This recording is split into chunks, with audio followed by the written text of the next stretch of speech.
In the 1st century, an Israelite rabbi began a movement that he said fulfilled the Torah and prophets, which were his ancient scriptures.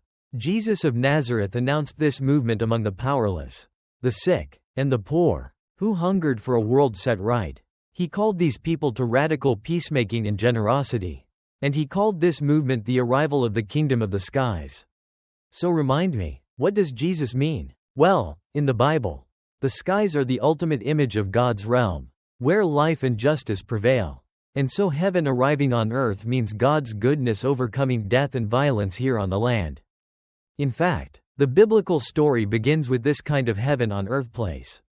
Oh yeah, the Garden of Eden, yes, walking with God in the garden, sustained by His love, building a home together. This is the way of life. But there was a gate and a path out of the garden that led away from God's life. Why would anyone ever choose that path? Well, a deceptive creature appeared in the garden who told the humans that God couldn't be trusted and that the good life could also be found by taking this easier way.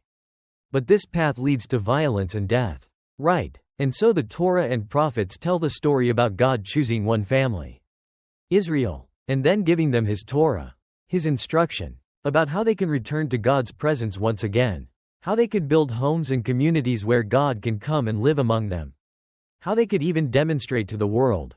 But even with God's instruction, Israel was also deceived, and they took another path. Yeah, they were deceived by their own prophets and leaders who claimed to speak on God's behalf. The prophet Ezekiel called them wolves, people who not only take the wrong path themselves, they get others to follow them. Okay, but now Jesus is claiming that God's kingdom has arrived. Right, Jesus is creating a new group of Israelites who will take the right path. They'll reject deceivers and build something that lasts, if they accept this calling.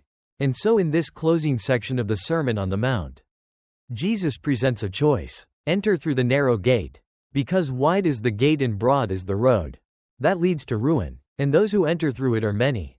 How narrow is the gate and how constricted is the road that leads to life, and those who find it are few. Jesus wants to be clear. The path to life is not easy. It can feel confining at times, and you're likely to face difficult trials.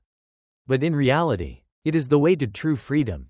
So there'll be people who will try to lead you off the path of life. Yes, or as Jesus continues, watch out for illegitimate prophets, who come to you in the clothing of sheep, but inside they are wolves who snatch. Okay, but if they're disguised, how can I recognize them as wolves? Well, pay attention, Jesus says, to how they live, whether their choices produce life and flourishing for themselves or other people or not. By their fruits you will recognize them. Fruit meaning the outcome of someone's decisions. Their way of life? Right. If you're the kind of person whose actions produce diseased fruit, you won't last in God's new reality. Okay, but life is more complex than that.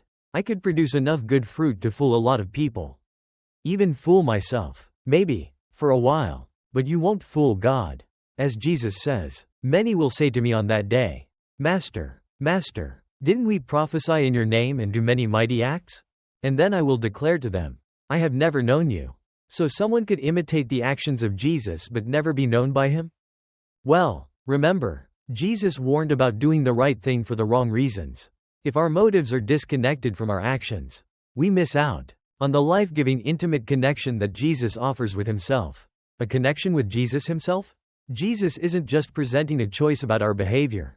The choice is about how we respond to Him. Will we let Him transform our ways to be more and more aligned with God's ways? Or, as He puts it next, where are we going to build our house? On the sand or on the rock? Well, that's a memorable image. In the Hebrew Scriptures, the house of God is the most common phrase to describe God's temple up on the rocky hill of Jerusalem.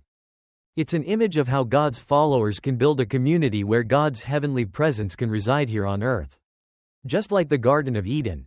So then everyone who hears these words of mine and does them, they will be like a wise man who built his house on the rock. And the rain came down and the rivers came and the wind blew. And they fell upon that house. But it did not fall, because the foundation was on a rock. And everyone hears these words of mine and does not do them.